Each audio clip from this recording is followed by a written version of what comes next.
Assalamualaikum warahmatullahi wabarakatuh. Nah, di video kali ini kita akan membahas tentang teori interteks dari dua novel. Novel yang pertama kita pakai itu novel Surat Kecil Untuk Tuhan dan novel Air Mata Surga. Yuk, langsung aja yuk ke pembahasannya.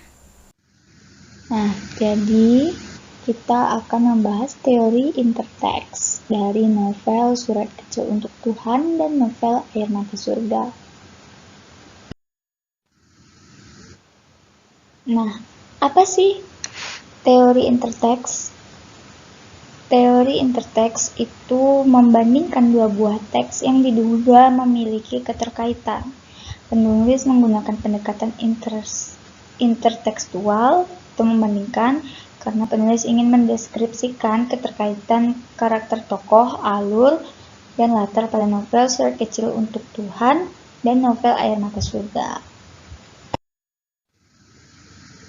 Nah, jadi kita akan membandingkan dua buah novel ini. Ada Surat Kecil Untuk Tuhan.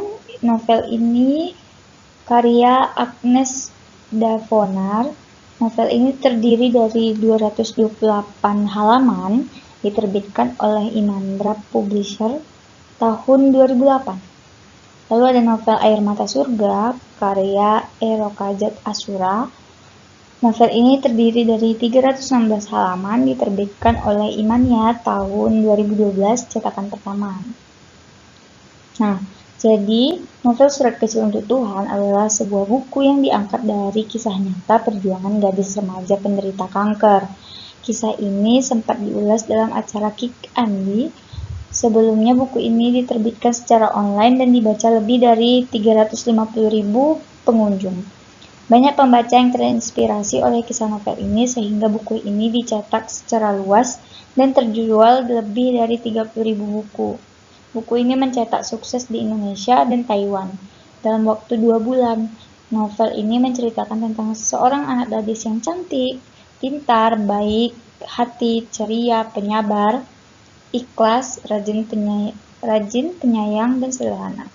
Cantika atau biasa dipanggil Keke, berusia 13 tahun yang menderita kanker jaringan lunak pertama di Indonesia. Nah, pada novel Air Mata Surga, itu satu di antara karya sastra yang diciptakan oleh Erokajat Asura. Novel ini sangat menarik karena novel ini menceritakan tentang seorang anak yang berusia 10 tahun yang terus berusaha bertahan hidup melawan kanker. Anak itu bernama Bara'ah. Ia yatim piatu karena ayahnya meninggal tertabrak truk dan tak lama kemudian ibunya pun meninggal karena kanker. Walaupun dalam kondisi seperti itu, Bara tetap saja menghafal ayat-ayat suci Al-Quran dan ia memiliki cita-cita yang sangat bagus karena ia ingin memberikan selembar demi selembar hafalan ayat-ayat Al-Quran yang telah ia hafalkan kepada seluruh anak-anak muslim di dunia.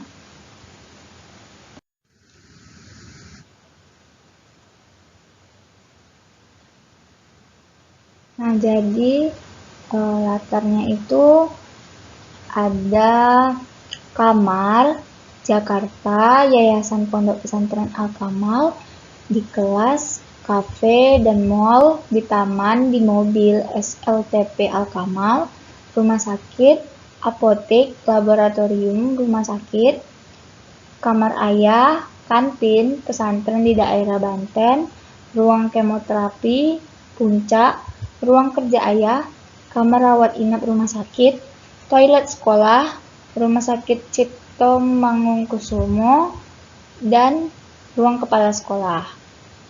Sedangkan latar tempat dalam Air Mata Surga itu terdiri dari 22 tempat.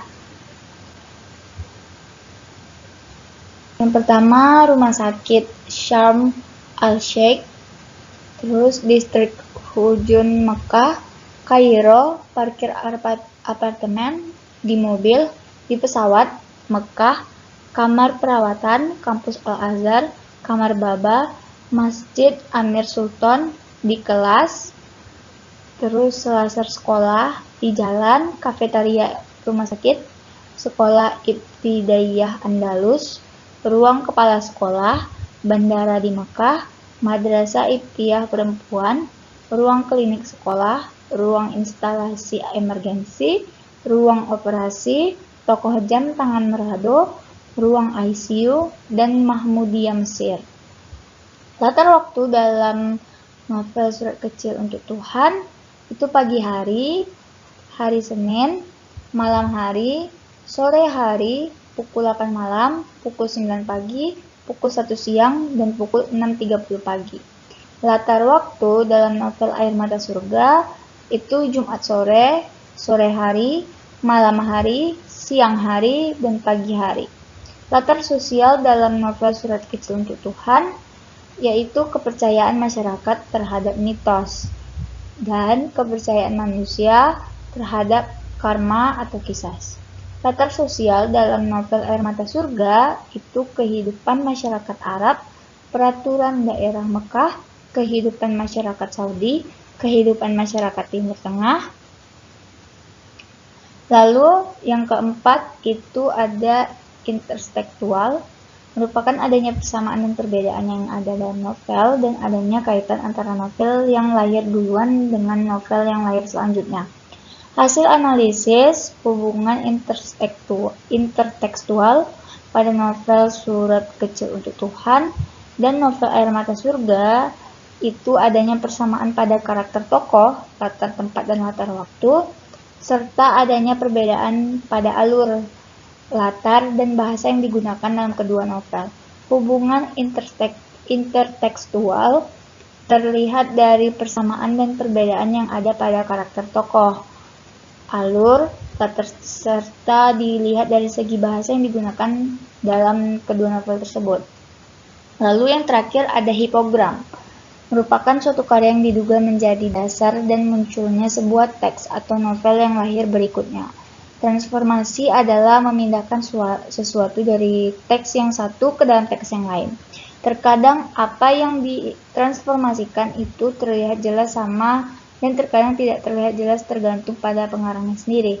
Novel Surat Kecil untuk Tuhan merupakan hipogram untuk novel Air Mata Surga. Hal itu terbukti karena adanya persamaan ide dan peristiwa-peristiwa yang terjadi dalam novel Air Mata Surga yang sudah lebih dulu diekspresikan dalam novel Surat Kecil untuk Tuhan pada tahun 2008. Kemudian ditransformasikan oleh Ero Kajat Asura pada novelnya yang berjudul Air Mata Surga pada tahun 2011. Sekian dari saya, apabila ada kesalahan mohon dimaafkan. Assalamualaikum warahmatullahi wabarakatuh.